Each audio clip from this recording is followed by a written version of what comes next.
નમસ્તે.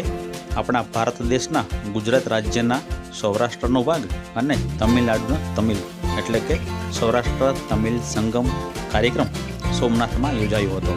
આજે આ કાર્યક્રમનો સમાપન સમારોહ છે. તો ચાલો આપણે નવા બંદર, ચાખરવાડા, વાસોજ વગેરે ગામના કર્મચારીઓ અને આગેવાનો સાથે મુલાકાત લઈએ.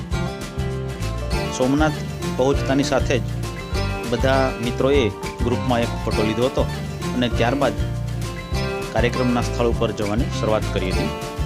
વિશાળ પાર્કિંગ સુવિધામાં તમને ભારતભરમાંથી આવેલ વિવિધ બસો અને આપણા ગુજરાત રાજ્યના એસટી નિગમની ઘણી બધી બસો તમને જોવા મળે છે.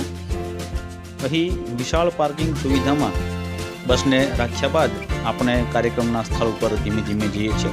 અહીં તમે જોઈ રહ્યા છો કે વિશાળ સંખ્યામાં બસ અહીં આવીને ઊભી છે અને તેમાંથી ઉતરી અને દરેક લોકો કાર્યક્રમના સ્થળ ઉપર જઈ રહ્યા છે. વર્તમાન સમયમાં સોમનાથમાં તમે આવો એટલે તમને ઘણા બધા ફેરફારો જોવા મળશે. અનેક સુવિધાઓમાં વધારો થયો છે અને મુલાકાતીઓ માટે પણ અને દર્શનાર્થીઓ માટે પણ અલગ અલગ સુવિધાઓ ઊભી કરવામાં આવી છે. અહીંની બજાર એમાં ખાસ કરીને ધાર્મિક આધ્યાત્મિક વસ્તુઓ અને બાળકો માટે રમકડા એ કોઈ પણ લેવાનું ચૂકતા નથી. અને અવનવી આઇટમ પછી તે આભૂષણની હોય, વસ્ત્રોની હોય કે કોઈ પણ હોય, યાત્રાળુઓ એક યાદગીરી તરીકે ખરીદે છે. સોમનાથનો દરિયો એટલે એકદમ મસ્ત. અહીં તમે આવો એટલે તમને ચોપાટી ઉપર આવી ગયા હોય એવું જ તમને લાગશે.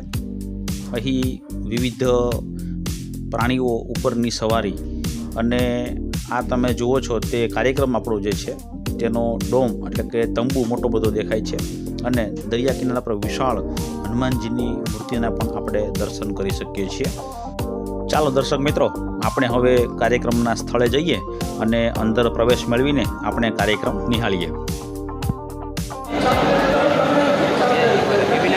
આપણી દરજ્જાનો છે.